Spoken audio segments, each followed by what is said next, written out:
नमस्कार, मी साक्षी अणसने. येस मराठी न्यूजमध्ये आपलं स्वागत. पाहूया त्याच्या ठळक घडामोडी. ठाकरे गटाची आणखी 4 उमेदवारांची यादी जाहीर.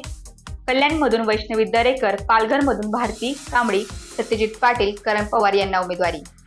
जळगावचे भाजपचे खासदार उन्मेष पाटील यांचा ठाकरे गटात प्रवेश. लोकसभेचे तिकीट व समर्थन करण पवार यांना. मुख्यमंत्र्यांना त्रास नको म्हणून किरण सामंत यांनी माघार घेतली, परंतु सिंधुदुर्ग रत्नागिरीच्या जागेवर आमचा दावा कायम. उदय सामंत यांचं स्पष्टीकरण. रत्नागिरी सिंधुदुर्ग बाबत कुडाळमध्ये महायुतीची महत्त्वाची बैठकीसाठी नारायण राणे, उदय सामंत, किरण सामंत उपस्थित राहणार. वर्ध्यामधून भाजपच्या रामदास तडस यांनी उमेदवारी अर्ज दाखल केला. यावेळी उपमुख्यमंत्री देवेंद्र फडणवीस आणि भाजपचे प्रदेशाध्यक्ष चंद्रशेखर बावनकुळे उपस्थित होते. भाजपमध्ये जाण्यास अद्याप कुठलीही हालचाल नाही, एकनाथ खडसे यांचं स्पष्टीकरण. आता पाहूया ठळक बातम्या विस्ताराने. आज जनसेवा सेवाभावी संस्थेच्या वतीने छत्रपती शिवाजी महाराजांची व छत्रपती राजाराम महाराजांची पुण्यतिथी साजरी करण्यात आली. जनसेवा सेवाभावी संस्थेच्या संस्थापक अध्यक्ष रामदास भोर यांच्या मार्गदर्शनाखाली कार्यक्रम पार पडला. छत्रपती शिवरायांच्या प्रतिमेला पूजन रामदास भोर, मुंबई पोलीस भाऊसाहेब काकड, ग्रामपंचायत सदस्य मोहन आव्हाड यांच्या हस्ते करण्यात आले. यावेळी छत्रपतींच्या जीवनाविषयी माहिती. छत्रपती शिवाजी महाराज हे पराक्रमी, धाडसी व रयतेचे राजे होते. त्यांनी असाध्य असणारी स्वराज्याचे स्वप्न साकार केली. ते एक आदर्श राजे होते. छत्रपती शिवाजी महाराज हे हिंदवी स्वराज्याचे संस्थापक तसेच महान युगपुरुष होते. त्यांनी शून्यातून केलेली स्वराज्याची निर्मिती सर्वांसाठी खूप प्रेरणादायी आहे, अशी माहिती शिवप्रेमी जनसेवेचे सदस्य सागर भोर यांनी दिली. यावेळी अभिवादन करताना जनसेवा सेवाभावी संस्थेचे संस्थापक अध्यक्ष रामदास भोर, मुंबई पोलीस भाऊसाहेब काकड, ग्रामपंचायत सदस्य मोहन आव्हाड, किरण कर्डिले, दादा काकड, प्रमोद आव्हाड, समाधान शिंदे, सागर भोर, सुनील गोसावी, भगवान कातोरे, शरद डामसे. कार्यक्रम जनसेवा सेवाभावी संस्थेच्या कार्यालयामध्ये कार्यक्रम पार पडला. मोठ्या संख्येने शिवप्रेमी हजर होते. लोकसभा नाशिक मतदारसंघात अजून उमेदवार ठरेना, नेमकं घोडं अडलंय कुठं? अगोदर महायुतीकडून शिंदे यांची शिवसेना, हेमंत गोडसे उमेदवार. त्यानंतर अजित पवार यांची राष्ट्रवादी, छगन भुजबळ हे उमेदवार. त्यानंतर भाजपचे दिनकर पाटील.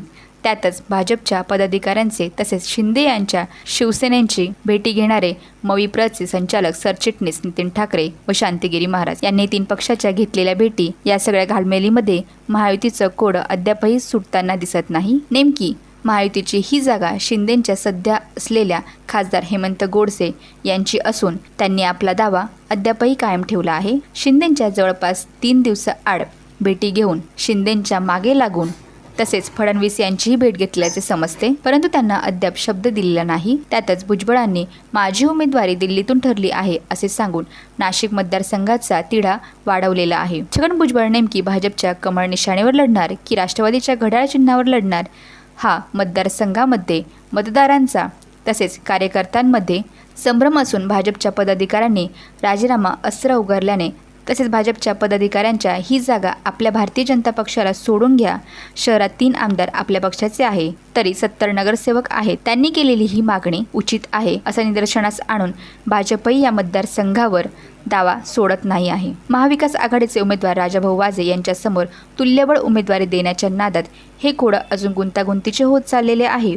गुरुवारी सायंकाळपर्यंत या मतदारसंघाचा तिढा सुटेल अशी आशा आहे. त्यातच नवीन पर्याय समोर येत असून दिंडोरी आणि नाशिक मतदारसंघ अदलाबदल करून नाशिक भाजपने घ्यायचा व दिंडोरी शिंदे गटाने घ्यायचा असाही प्रस्ताव आल्याचं समजते. परंतु भारती पवार यांचे पहिल्या यादीत नाव आल्याने त्यांची उमेदवारी काढून घेतली जाणार का, या जरतरच्या चर्चांना अर्थ नाही.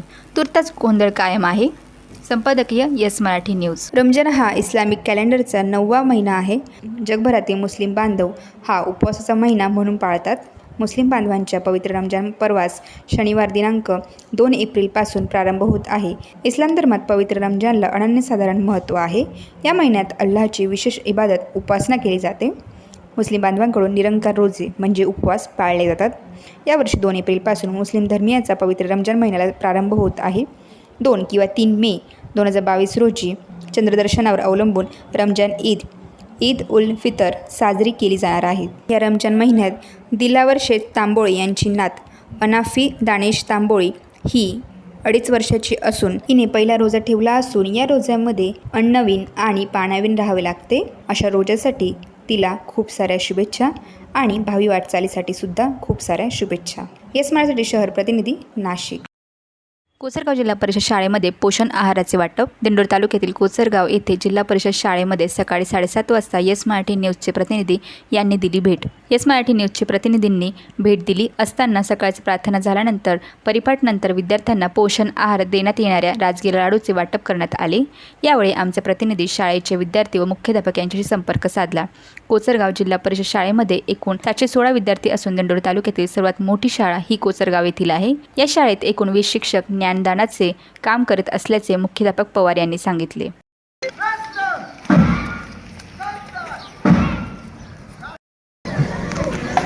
नमस्कार, शामराव सोनवणे, येस मराठीमध्ये आपलं स्वागत आहे. आपण आता कोचरगावच्या सर्वात दिंडोरी तालुक्यातली मोठी शाळा आहे आणि ह्या ठिकाणी आज आपण बुधवारी भेट दिली. तर या वेळेस आता आपण पाहू शकतो की जे मुलं आहेत त्यांना पोषण आहारामध्ये जे लाडू दिले जातात ते वाटप चालू आहे. परंतु विद्यार्थ्यांचं म्हणणं आहे की पोषण आहारामध्ये लाडू फक्त 3 महिने न देता हे कंटिन्यू जून महिन्यापासून त्यांना पोषण आहारात हे पोषक अन्न द्यावं एवढीच विद्यार्थ्यांची मागणी आहे. त्यासाठी शिक्षण विभागाने हा उपक्रम जून महिन्यापासून राबवावा एवढी मागणी विद्यार्थ्यांकडून होत आहे.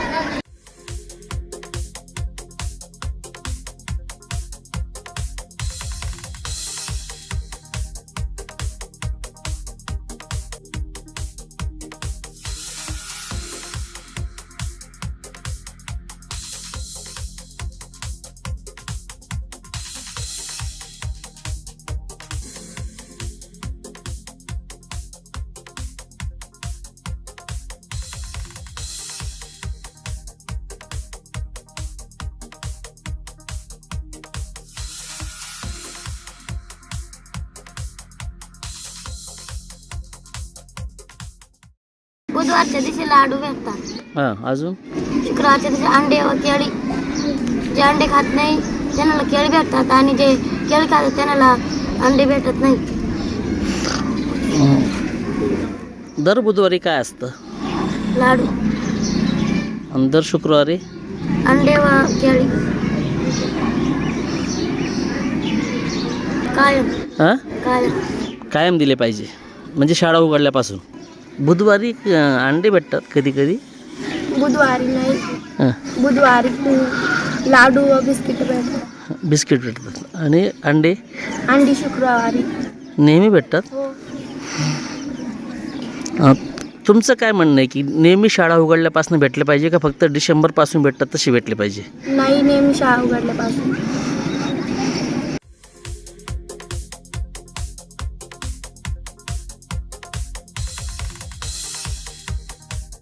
शाळेचे मुख्याध्यापक आहेत मनोहर पवार सर. पवार सर, एकंदरीत आपल्या शाळेचं पट मोठा आहे. 20 शिक्षक 20 आहेत, 20 शिक्षकी शाळा आहे. विद्यार्थ्यांना जे पोषण आहार दिलं जातं, विद्यार्थ्यांनी आता मागणी केली की आम्हाला जून महिन्यापासूनच अंडी आणि केळी द्यावी. तर आपल्याला काय वाटतं ना, तुम्ही कधीपासून वाटप करता? नमस्कार, माझे नाव मनोहर नारायण पवार, कोचरगाव शाळा, तालुका दिंडोरी. तसं पाहिलं तर सर्वात मोठी शाळा आहे. आमच्या शाळेमध्ये डिसेंबरपासून अंडे आणि केळी दिली जातात. विद्यार्थ्यांचा पट जास्त आहे, परंतु जे विद्यार्थी अंडी खात नाही त्यांना आम्ही केळी देतो आणि बुधवारी लाडू असतात. सर्वसाधारण सर्व विद्यार्थी आवडीने येतात, त्याच्यामुळे उपस्थिती वाढलेली आहे आणि ह्या उपक्रमामुळे अतिशय विद्यार्थ्यांवर चांगला परिणाम झालेला आहे. विद्यार्थी आवडीने शाळेत येतात, उपस्थितीसुद्धा जास्तीत जास्त असते. धन्यवाद. सर, मुलांनी मागणी केलेली आहे की जून महिना शाळा सुरू झाल्यापासूनच पोषण आहारात अंडी आणि केळी द्यावी.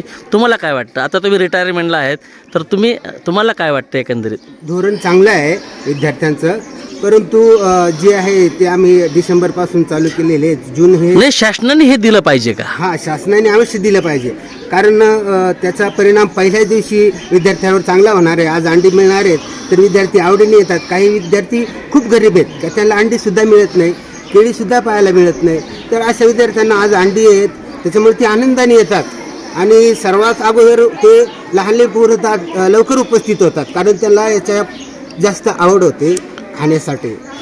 शुक्रवारी अंडे असतात, मग त्या दिवशी पट वाढतो का? 100% पट वाढतो शुक्रवारी. इतर दिवस पट कमी असतो. तर नाही, त्यांना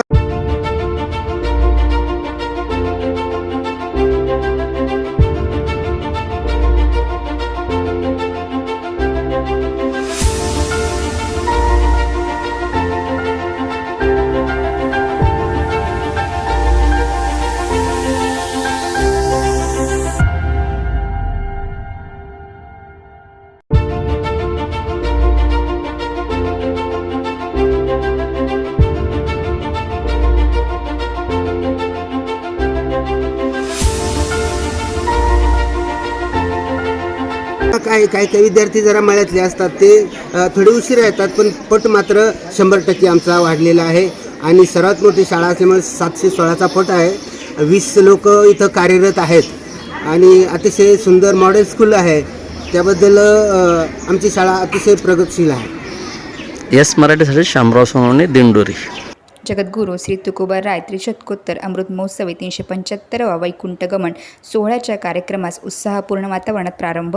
काल मंगळवार 2 एप्रिल रोजी पहिल्या दिवसाची कीर्तन सेवा सकाळी 10 ते 12 हरिभक्त पारायण ज्ञानेश्वर माऊली शिंदे यांच्या सुमधुर वाणीतून संपन्न झाली. दुपारी 3 ते 5 गुरुवर्य हरिभक्त पारायण ज्ञानेश्वर माऊली कदम छोटे माऊली यांनी आपल्या मधुर वाणीतून श्री तुकोबाराय यांचे चारित्र्य वाचन केले. तसेच सायंकाळी 6 ते 8 हरिभक्त पारायण गाथामूर्ती ज्ञानेश्वर माऊली कदम मोठे माऊली यांचे कीर्तन संपन्न झाले. त्यानंतर उपस्थित भाविकांना महाप्रसाद वाटप करण्यात आला. पहिल्या दिवशी नाशिक व नगर जिल्ह्यातून हजारो भाविकांनी मोठ्या प्रमाणात उपस्थिती दर्शवली. यामुळे कार्यक्रम परिसराला देहूचे स्वरूप प्राप्त झाले होते.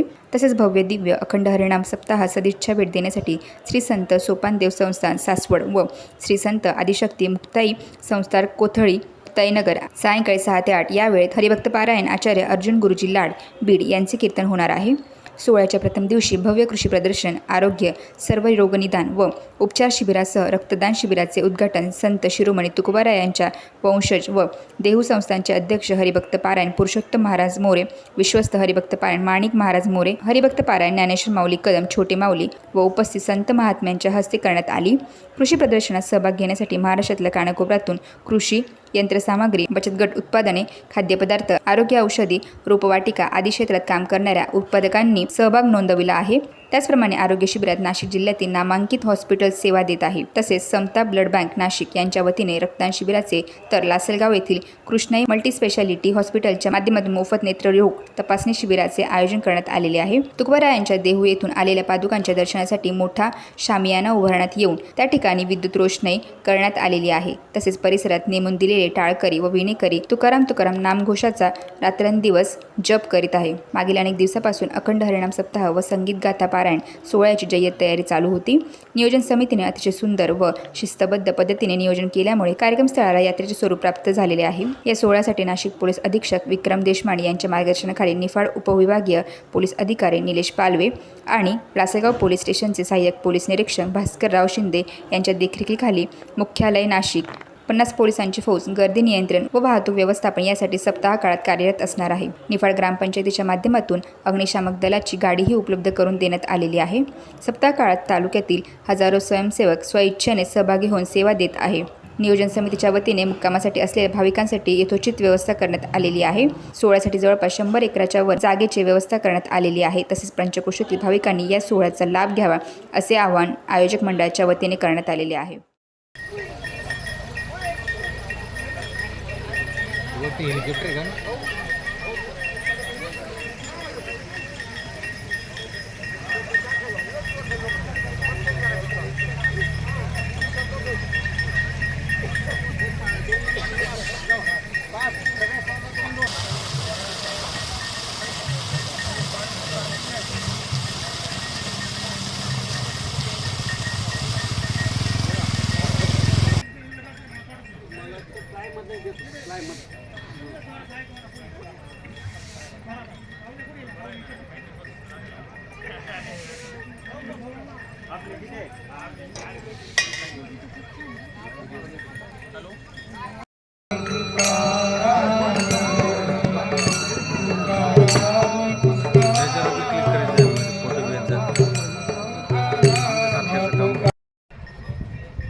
नोव्हेंबरपर्यंत जेवढे आता काय करायचं ते सोडून देऊ. मी तिथं सॅम्पल लावले का तुम्हाला ज्या दिवशी चालायची त्या दिवशी बॉक्स पॅक करायची मला सांगायचं मी जेव्हा रुटला येईल ना त्या गाडी बांधून मी घरी नेऊन सिंगल लाईन जरा सिंगल लाईन जरा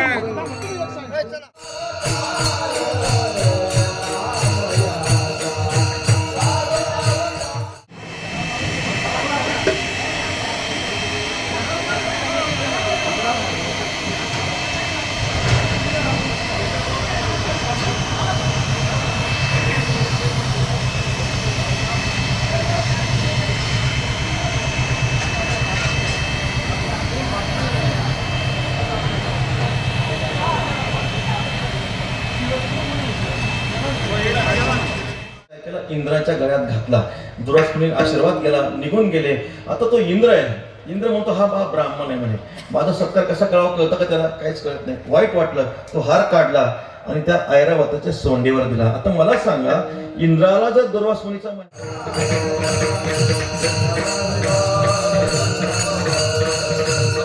व्यवहारामध्ये दोन्ही गोष्टी अनुभवला येतात. मोठेपणाचा भाव करण्यासाठी जे सांगितलं जातं त्याला महिमा म्हणायचं, मोठेपणाचा भाव नसताना जे सांगितलं जातं व्यवहारामध्ये त्याला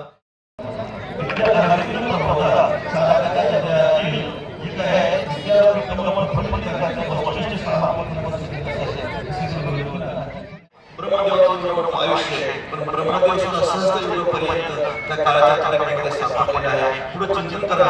ब्रह्मदेवाच्या एका दिवसामध्ये 14 इंद्र होतात. किती इंद्र होतात? ब्रह्मदेवाच्या एका दिवसामध्ये 14 इंद्र होतात. पण असं जरी असलं इतका हा काळ भयंकर आहे. तुमच्या आमच्या सामान्याची गती तर सोडूनच द्या. याची आम्ही संतांचा महिमा सांगत असताना सर्व संतांचा महिमा समकालीन आणि उत्तरकालीन संतांनी वर्णन केला. सर्व संतांचा जे संत असतील त्यांच्या फक्त समकालीन आणि उत्तरकालीन संतांनीच त्या संतांचा महिमा वर्णन केला. चोखोबराचा महिमा समकालीन संतांनी, त्यांच्या उत्तरकालीन संतांनी वर्णन केला. ज्ञानोबरांचा महिमा त्यांच्या समकालीन संतांनी, त्यांच्या उत्तरकालीन संतांनी वर्णन केला. मग पाहिलं शाप दिला तरी संपत्ती समुद्रात पडेल. विठ्ठल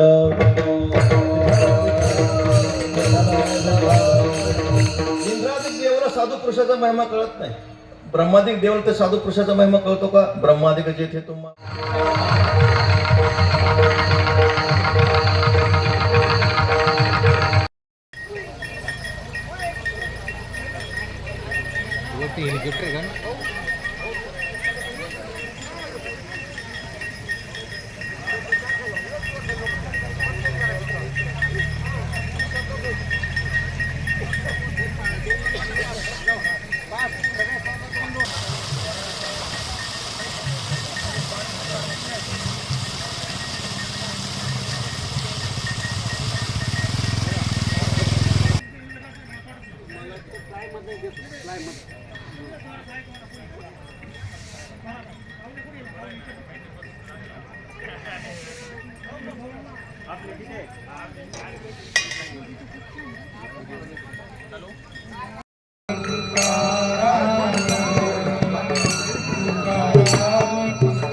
आता काय करायचं? नोव्हेंबरपर्यंत जेवढे आता काय करायचं ते सोडून देऊ.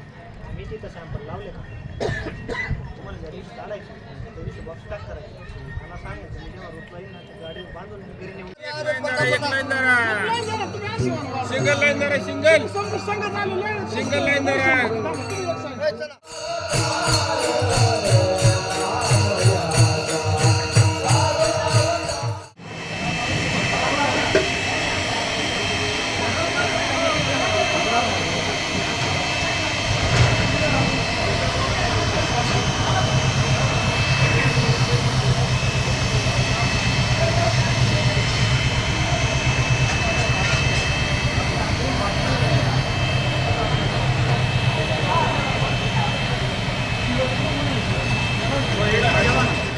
येस मॅडसाठी शरद लोहकरे, लासलगाव. सिन्नर येथे शिवसेना ठाकरे गटाचा जनसंवाद मेळावा संपन्न झाला.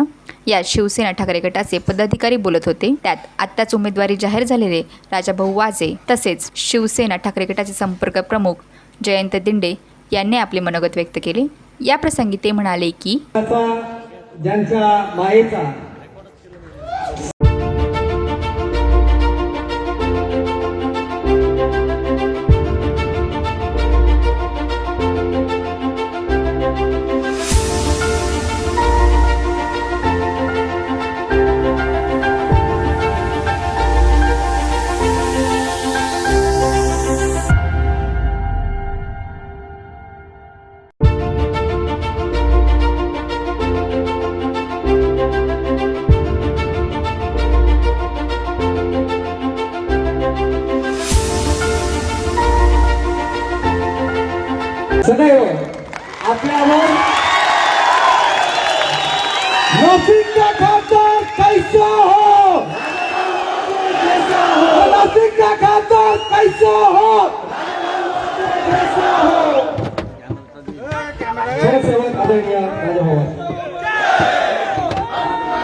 हा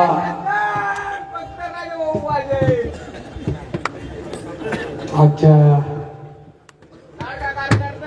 या पहिल्या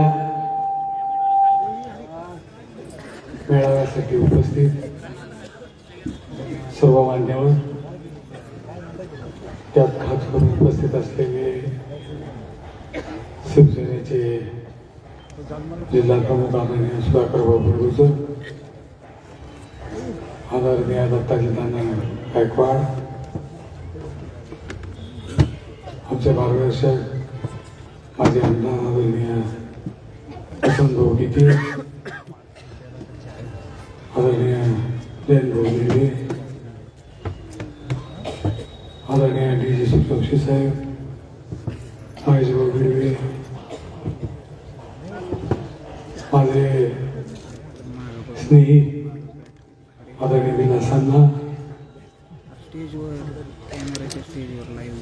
व्यासपीठावर उपस्थित असलेले सर्वच मान्यवर, उशीर खूप झालाय आणि नेहमीप्रमाणे शेवट बोलताना वेळेचं भान ठेवून प्रत्येक कार्यकर्त्याचा माणसाचा विचार करून लवकरात लवकर आवरावं ही भावना माझी काय नसते. बऱ्याच वेळा जे बोलायचं असतं ते सोडून देऊन मी थांबून घेतो. त्याचं कारण एक आहे की शेवटी माणसांचा विचार केला पाहिजे. आपण 4-4:30 वाजल्यापासून इथं आहात, आता 8:15 वाजले आहे आणि म्हणून तो विचार करून मी 1-2 मिनिटात फक्त आपल्याशी संवाद साधणार आहे.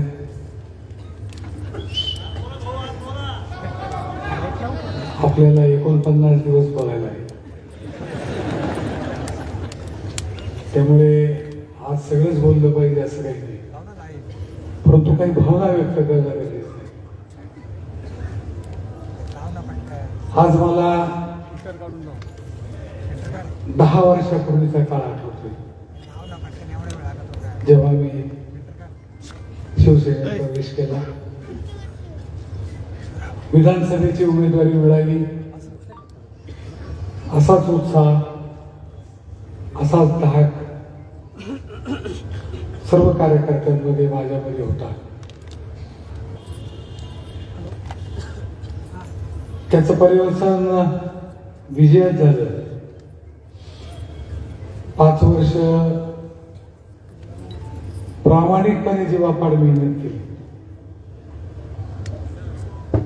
वैयक्तिक कुटुंबाचा कोणताही विचार न करता फक्त सर्वसामान्य कार्यकर्ता, सर्वसामान्य नागरिक यांचा विचार केला. 2019 ची निवडणूक आली, सर्वांनाच असं वाटत होतं की विजय निश्चित आहे, परंतु बोलता बोलता विजय आपल्या हातातून निसटून गेला. आणि त्याचा जेव्हा आपण आढावा घेतो तेव्हा असं लक्षात येतं की जेव्हा 2014 साली आपण काम करत होतो, निवडणुकीचा प्रचार करत होतो, तेव्हा कोणत्या परिस्थितीत करत होतो? प्रत्येक जण स्वतः आमदार होणार या भावनेने पळत होता. गावाच्या गाव रिकामे होते. प्रत्येक जण आपल्या नातेवाईकांकडे, मित्रांकडे, संबंधितांकडे जात होता आणि एक मत मागत होता. 19 ची पद्धत वेगळी होती. आता ही भाऊंची जबाबदारी आहे. आता आपण एकदा त्यांना आमदार केले, आता विकास कामं आणि त्या जोरावर भाऊ निवडूनच येईल अशी भावना कार्यकर्त्यांची होती. परंतु जेव्हा आपण आपले कष्ट करण्यात कमी पडतो, जेव्हा आपण कंटाळा करतो,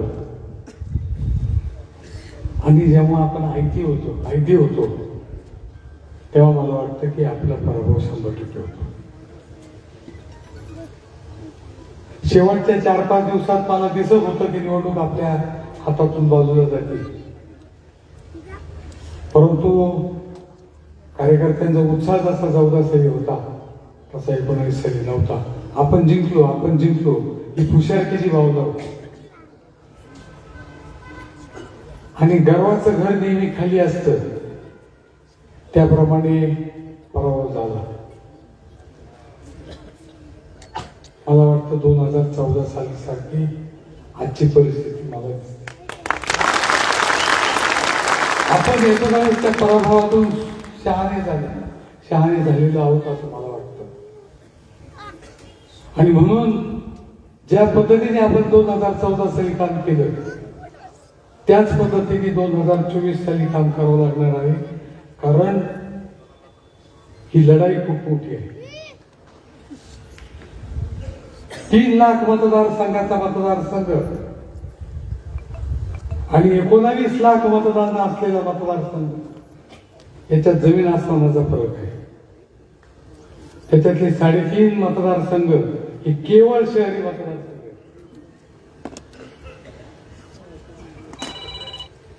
तिथे मला कोणी ओळखतं का नाही ओळखत मला माहिती. ती ओळख निर्माण करून द्यायची जबाबदारी मला वाटतं तुमची आहे. कारण शहरात राहणारे माणसं त्या शहरात एकाएकी येऊन बसलेली नाही. आपल्याच ग्रामीण भागातून माणसं तिथे गेलेले आहेत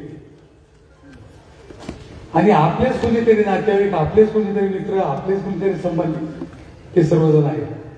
आणि म्हणून मला असं वाटतं की आपली जबाबदारी जास्त आहे.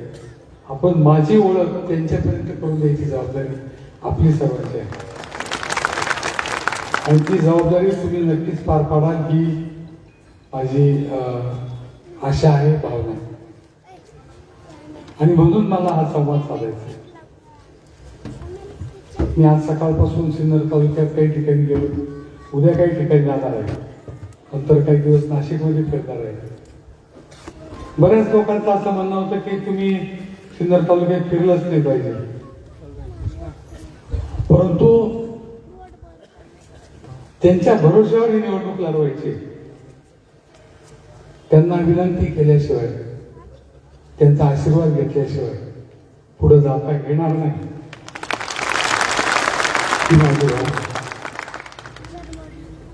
आणि म्हणून हा मेळावा आज आहे. मी आपल्याला एकच कळकळीची विनंती करतो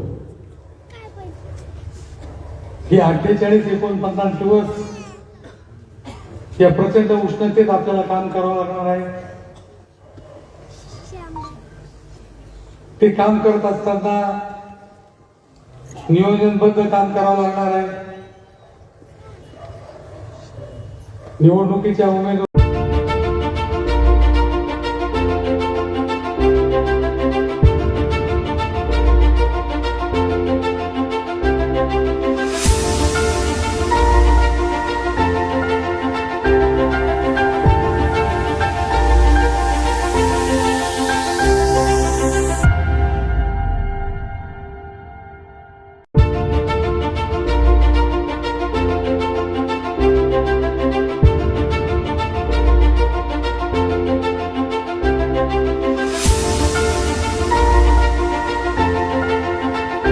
जर नावं पाहिले तर हा हाय व्होल्टेज ड्रामा होणार आहे. सर्व महाराष्ट्राचं लक्ष या निवडणुकीकडे लागणार आहे आणि म्हणून आपली जबाबदारी होती. म्हणून मी आपल्याला तीच विनंती पुन्हा करतो. हायवे न करता आपल्याला काम करावं लागणार आहे.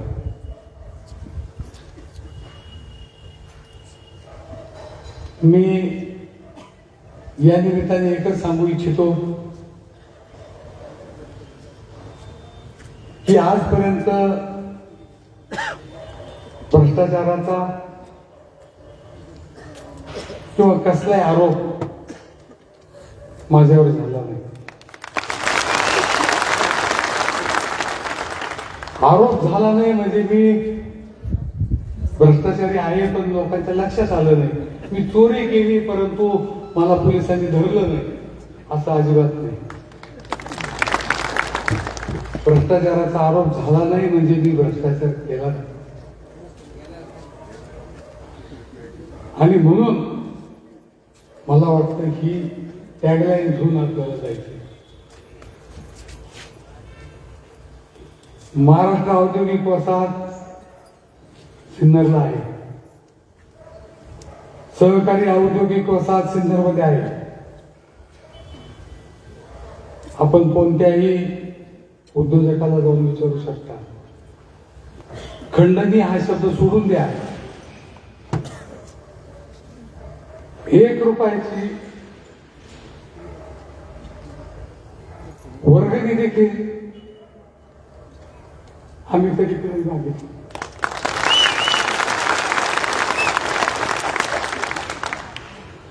छत्रपती शिवाजी महाराजांची जयंती असो, महात्मा ज्योतिबा फुलेंची जयंती असो किंवा डॉक्टर बाबासाहेब आंबेडकरांची जयंती असो, कधीच कुणाकडून पैसे मागितले नाही. आमच्या आम्ही वर्गण्या काढल्या, कमी पडल्या त्या आम्ही टाकल्या, परंतु हे उत्सव मोठ्या दिमाखात साजरे केले. आणि म्हणून मला एक सर्वांना सांगायचं आहे की याच पद्धतीने काम आपल्याला पुढे करायचं आहे. जे छोट्या स्वरूपात सिन्नरमध्ये होतं तेच मोठ्या स्वरूपात नाशिकमध्ये आपल्याला करायचं. नाशिकचे प्रश्न वेगळे आहेत, परंतु एकच गोष्ट मी दरवेळेस सांगतो, पत्रकारांनी मला बऱ्याच वेळा विचारलं, मी तेच सांगतोय त्यांना की सिन्नर तालुका हा एक मॉडेल तालुका आहे.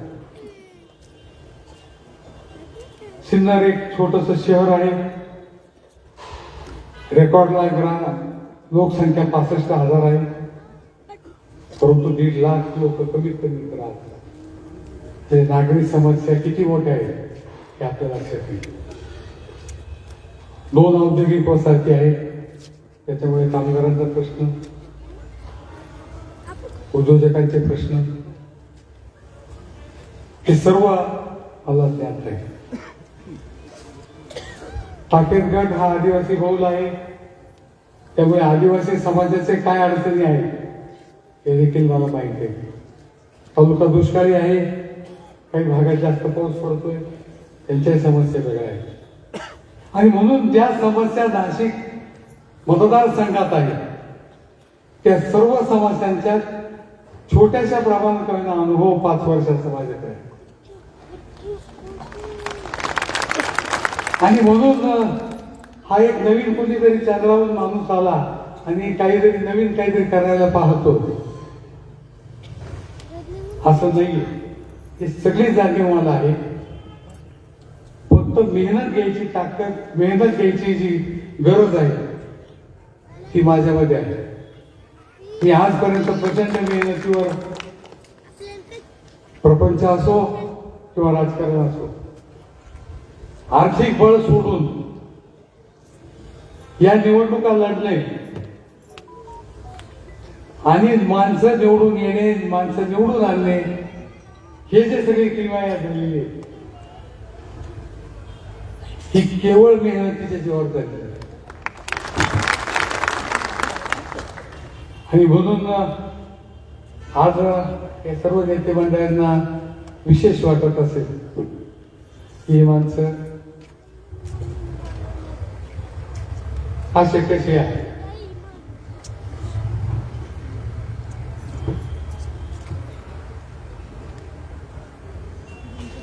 मी एकच सांगू इच्छितो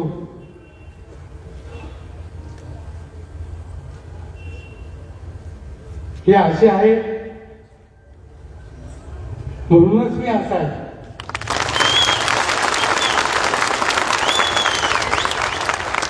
आणि म्हणून मी आपल्याला विनंती करतोय की फार मोठं शिवधनुष्य पेलण्यासाठी आपल्याला उद्धव साहेबांनी दिले. वंदनीय बाळासाहेबांचे आशीर्वाद आपल्या मागे आहेत,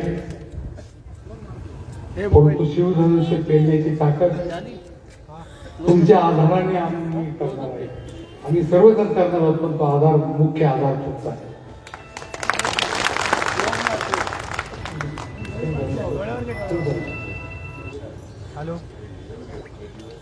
मी धनुष्यबाण अजिबात म्हटलेलं नाही. मी धनुष्यबाण अजिबात म्हटलेलं नाही. माझ्याकडे खूप लोक धनुष्यबाणाकडे यायसाठी आले होते. 2.5 वर्षात खूप झालं. मी त्या दिवशी खुलासा केला, माझ्या तोंडाला कधी लाळ सुटली नाही. खूप मोठी स्वप्न दाखवले, विकासाचे स्वप्न दाखवले, आर्थिक नियोजनाचे स्वप्न दाखवले, परंतु आर्थिक नियोजन मला वाटतं मला जमलंच नाही. आणि म्हणूनच ती ताकद आपण निर्माण केलेली आहे. आज मी आपल्याला एकच विनंती करतो की येत्या नाही, आता दरवेळेस ते चुकतं, आपल्याला वाटतं 15 दिवसात निवडणूक आहे. 20 मे रोजी जी निवडणूक होणार आहे त्या निवडणुकीत मशाल या चिन्हाच्या समोरचं बटन दाबायचं.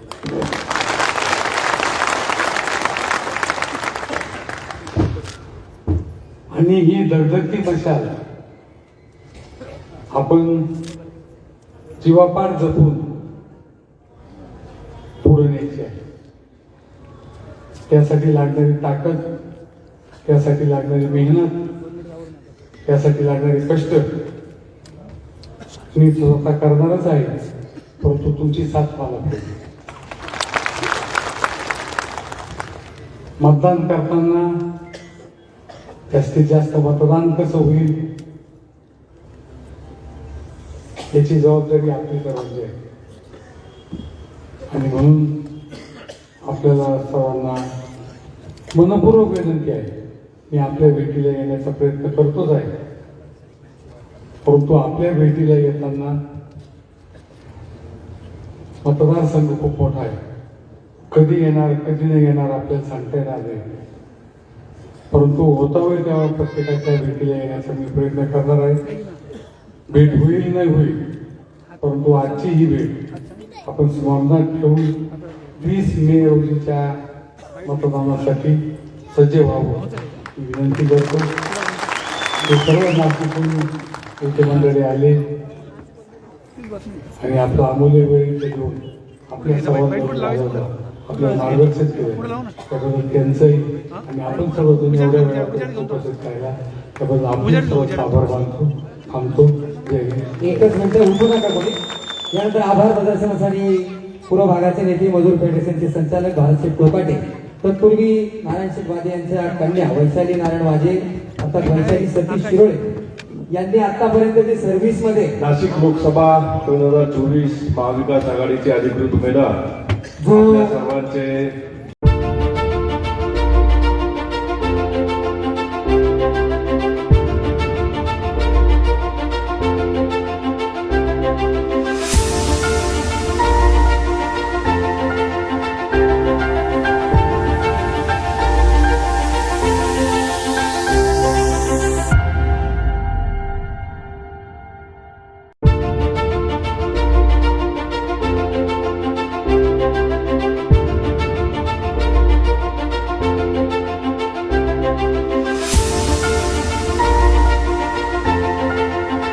शासनान श्रद्धास्थान जनसेवक माजी आमदार आदरणीय राजाभाऊ वाजे या ठिकाणी वैशाली नारायण वाजे अर्थात वैशाली सतीश शिरोळे यांनी फिक्स पेवर काम केलं आणि त्या एका वर्षापूर्वी 20% 60% एवढा फरक त्यांना जाहीर झाला. जो काही आतापर्यंतचा फरक ते पेमेंट स्वरूपी त्यांच्या अकाउंटवर जमा झाले त्यातले 1,21,221 रुपये त्या ठिकाणी ते पैसे देत आहेत. आदरणीय राजाभाऊंनी धनादेश स्वरूपात तो स्वीकार करायचा आहे. या ठिकाणी वैशाली ताईंचे मनापासून आभार. धन्यवाद. फारसे या मेळाव्याच्या निमित्ताने नाशिक तसेच नाशिक परिसरातील सर्वच पक्षाचे तसं तर आता उशीर खूप झाला आहे, नामोल्लेख करणं आता शक्य होणार नाही, त्यामुळे मी सर्वच पक्षाचे नेते या मेळाव्यासाठी उपस्थित झाले, त्या सर्वांचं मी तमाम सिन्नर तालुक्याच्या वतीने आभार मानतो. त्याचबरोबर सिन्नर तालुक्यातील कानाकोपऱ्यातून राजाभाऊन प्रेम करणारे सर्व कार्यकर्ते, जनता, माता भगिनी, आपणही बरेच वेळ या ठिकाणी थांबलाय, आपला अनमोल वेळ या ठिकाणी दिलाय, त्याबद्दल आपल्याही सर्वांचे आभार मानतो आणि आयोजकांच्या वतीने सभा संपली असे जाहीर करतो.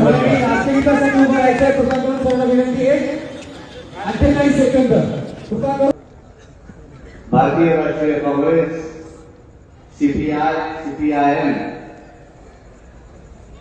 रिपब्लिकन विचारधारा मंच,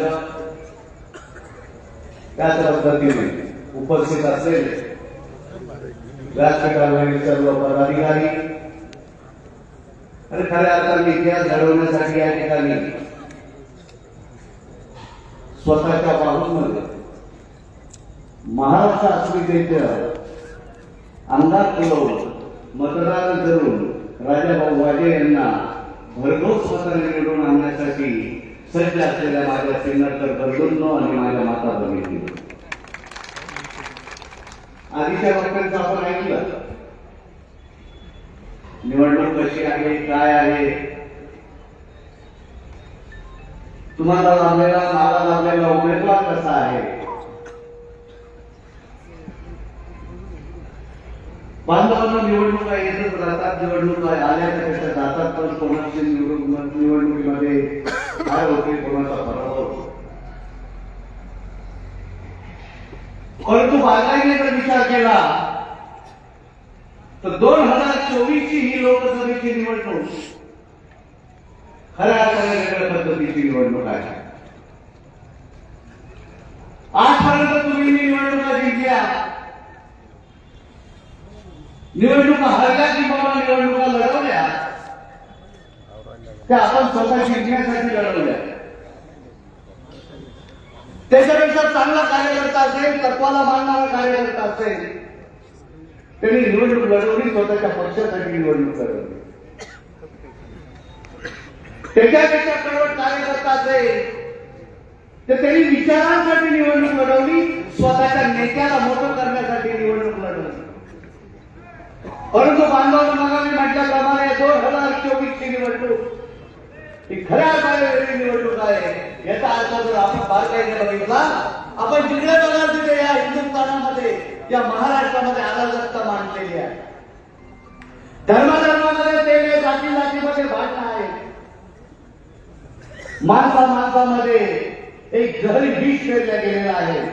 प्रत्येक जण एकमेकांकडे बघताना एका वेगळ्या संशयाच्या वृत्तीने बघतो आहे. एक संघ हा हिंदुस्थान 47 साली स्वतंत्र झाला आणि 1950 साली तुम्हाला मला खऱ्या अर्थाने जगण्याचा प्रजासत्ताकचा अधिकार मिळाला. ती प्रजातंत्र, तो प्रजासत्ताक आज जिवंत आहे का नाही अशी संभ्रम अवस्था आज तुमच्या माझ्यासमोर नव्हे, तो प्रत्येक काळातल्या माणसाबरोबर समोर आहे आणि प्रत्येक जणाला विचार करण्यासाठी होते की अराजकता गेल्या 2014 पासून त्या भारतीय जनता पार्टीच्या संस्काराने तुमच्या माझ्या पेरलेली आहे.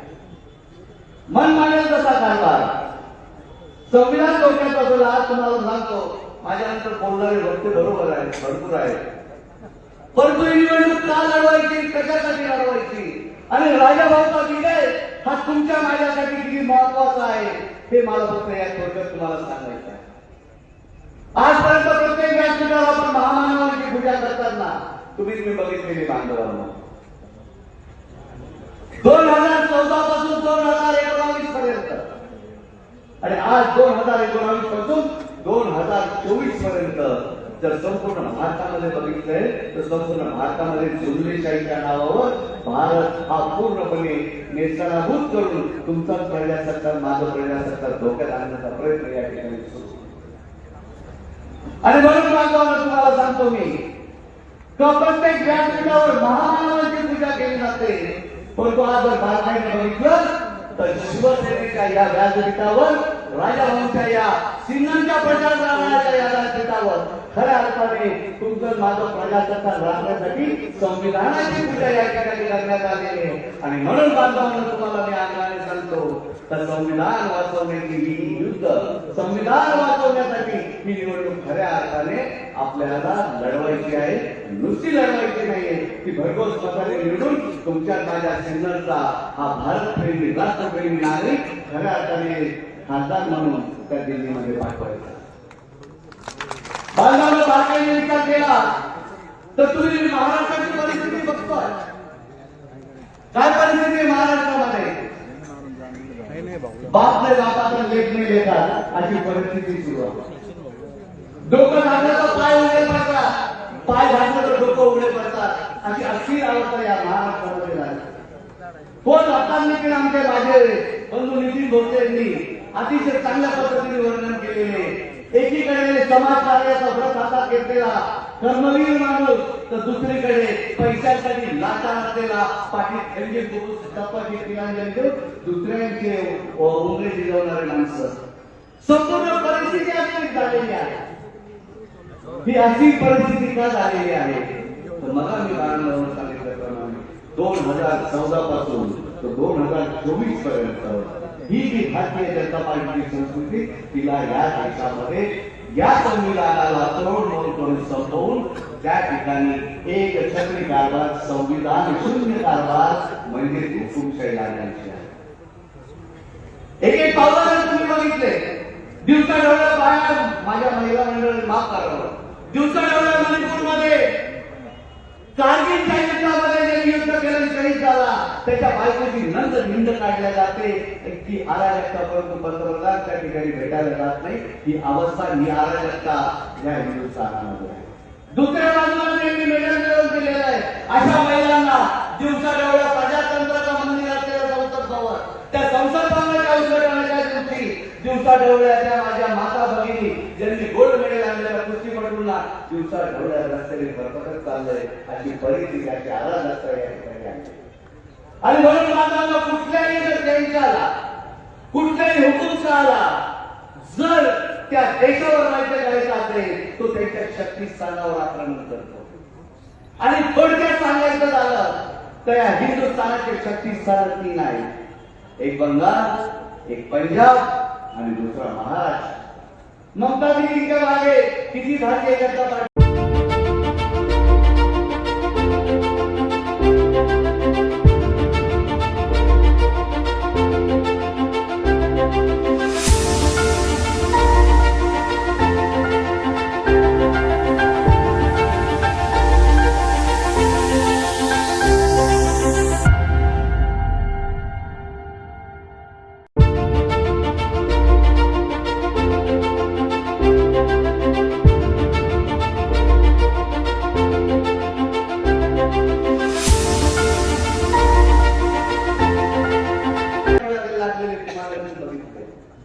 परंतु बंगाली लोकांनी बंगाली अस्मिता जागृत ठेवून त्या ठिकाणी संविधान अबाधित केलं. पंजाबी लोकांनी पंजाबी अस्मिता दाखवून भारतीय जनता पार्टीच्या पुढील कारभाराला मूळतोड जबाब देऊन भारतीय जनता पार्टीचं का तिचं सरकार नेस्तनाबूत करून पंजाबी अस्मिता दाखवली. आता त्या भारतीय जनता पार्टी समोर सगळ्यात मोठं लक्ष आहे ते म्हणजे बांधवांना तुमच्या माझ्या छत्रपती शिवरायांच्या महाराष्ट्राचं, परमपूज्य डॉक्टर बाबासाहेबांच्या महाराष्ट्राचं आणि महात्मा ज्योतिबा फुलेंच्या महाराष्ट्राचं. एकदा महाराष्ट्र वेचीरा केला, एकदा महाराष्ट्र वेचीरा केला तर हिंदुस्थानावर राज्य करता येईल. सेनापती बागतांनी सांगितल्याप्रमाणे महाराष्ट्र वेला तर राष्ट्र वेले, महाराष्ट्र वेला राष्ट्र राजस्थानी खरा वीर पहिली पडा निर्देता महाराष्ट्र आधार या हिंदुस्थानाचा. या हिंदुस्थानाचा आधार हा महाराष्ट्र भारतीय जनता पार्टीला तोडायचा आहे. आणि म्हणून पहिलं पाऊल त्यांनी उचललं. त्या महाराष्ट्राची अस्मिता असलेली शिवसेना, छत्रपतींच्या विचारांनी शाहू फुले आंबेडकरांच्या जातीविरहित समाज व्यवस्था आणणाऱ्या शिवसेनेचं कंबळ त्यांनी मोडलं, शिवसेनेमध्ये फूट पाडली. परंतु शिवसेनेत फूट पाडल्यानंतर सुद्धा गद्दार गेले, खुद्दार राहिले. उद्धव बाळासाहेब ठाकरेंचा डंका संपूर्ण महाराष्ट्रामध्ये फिरला. शेवटी त्यांनी ठाकरे कुटुंबाला हात घालण्याचा प्रयत्न केला. तर त्यांना माहिती आहे महाराष्ट्र काबीज करायचा असेल पाहिजे तर शिवसेना संपली पाहिजे आणि शिवसेना संपवायची असते तर इथे ठाकरे संपले पाहिजे. परंतु बांधवांना त्यांना यश मिळालं. म्हणून दुसरं महाराष्ट्राचा शक्तीचा दाखला पवार कुटुंब त्यांनी अजितदादाला फोडलं, अजितदादाला फोडलं, पवार कुटुंब फोडलं.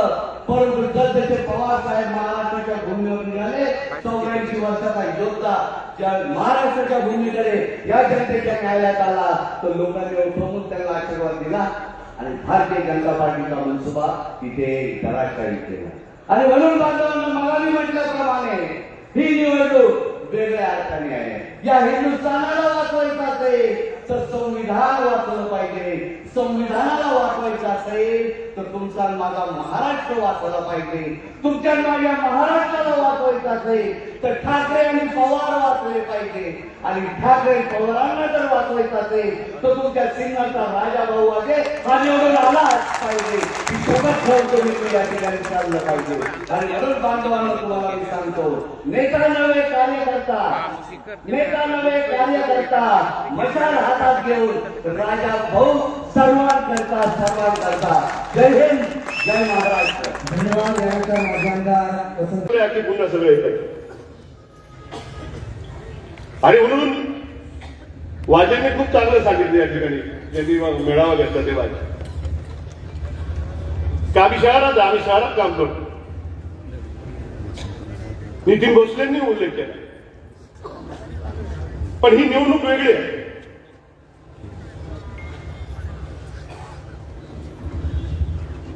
ज्या माणसाच्या नेतृत्वाखाली या जिल्ह्यामध्ये 14 आमदार निवडून आले त्याचं वय 85 वर्षाचं आहे, लक्षात घ्या. ही निवडणूक वेगळी आहे. ज्या माणसाने 2 वर्ष मुख्यमंत्री पद भूषवलं, जगाने त्याचं नाव घेतलं, ही निवडणूक वेगळी आहे. त्याचं नाव उद्धव ठाकरे. देशाच्या राजकारणामध्ये कुठल्याही राज्यामध्ये एवढे पक्ष फोडले गेले नाही, घरं फोडले गेले नाही, ती ही निवडणूक. आणि म्हणून विचार करून तन आणि मन आणि धन, पहिला उमेदवार मी असा बघतो की तन मन धन देऊन त्याला त्याचं स्वागत होतं. ते डीएसआयच्या निवडणुका बघितल्या, भिकलेच्या निवडणुका बघितल्या, गोडसेच्या निवडणुका बघितल्या, पण एवढा उत्सव कधी बघितला इथंच नाही, शहरात पण आहे. ही निवडणूक भाऊबंदी फडकली झाली.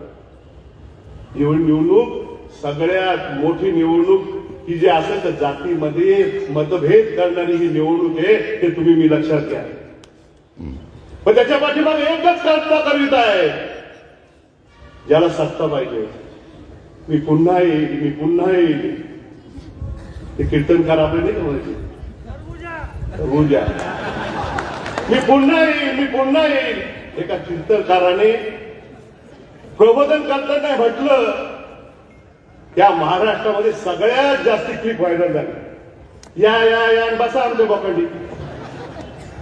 आणि ती क्लिप इतकी व्हायरल झाली, त्या माणसाने जास्ती घेतली आणि त्यांच्यावर केस केली.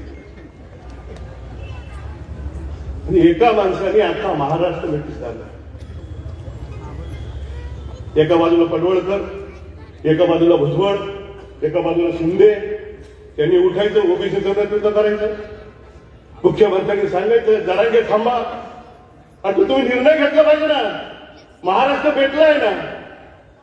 महाराष्ट्र शेतकऱ्यांचे प्रश्न बाजूला, महागाई बाजूला, बेकारी बाजूला. 100 पोरांनी आत्महत्या केल्या, लाज वाटली पाहिजे हरामखोरांना. जरांगेच्या पाठीमागे एवढी माणसं निघाली, एक कार्यकर्ता मानलं पाहिजे. आणि महाराष्ट्राच्या इतिहासामध्ये एका कार्यकर्त्याच्या पाठीमागे एवढी माणसं निघाली. राज्य तुमचं, केंद्रात राज्य तुमचं. इतर राज्यांना 10% आरक्षण वाढवून दिलं, इडं का नाही दिलं? राजीनामा द्यायचा नाही, मंत्री म्हणून मलिदा खायचा, समाजामध्ये फूट पाडायची. तुम्ही ओबीसीचं नेतृत्व करा, तुम्ही मराठ्यांचं नेतृत्व करा. नोकऱ्या नाही, बोलण्यासारखं फार काय आहे. मी बोलेल आता प्रत्येक वेळेस. मी राजावर नक्की सांगेन की पहिले तुमच्या तालुक्याचा दौरा मी स्वतः आणि माझे कार्यकर्ते करणार आहे. या जातीपातीच्या भिंती आहे ना, त्या बंद करण्यासाठी राजाभाऊची निवडणूक आहे, लक्षात घ्या. अख्ख्या महाराष्ट्राने बघितलं कशा पद्धतीने यांनी पेटवलंय, आणि ज्यांनी पेटवलं त्यांना गाडण्याची वेळ आहे. ज्यांनी पेटवलं त्यांना गाडण्याची वेळ आहे. आजही वेगवेगळे पक्ष फोडत आहेत.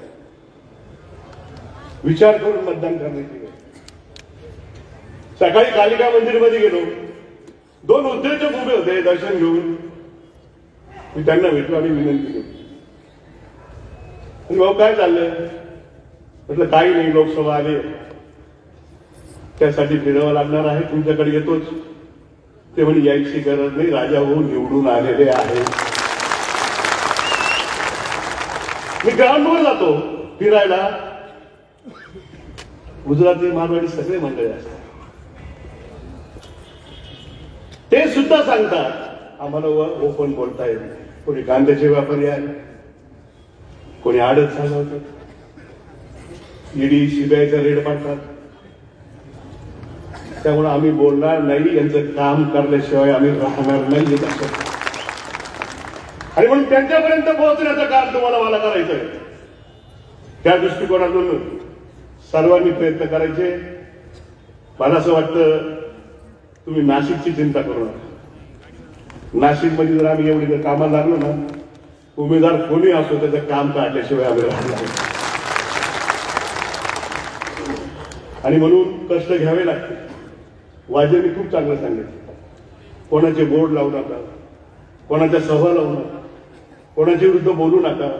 लोक फक्त वाट बघताय ते कधी येतील आणि यांना कसल्या पद्धतीने मताच्या रूपाने कसं गाडलं जाईल एवढेच लोक वाट बघतात.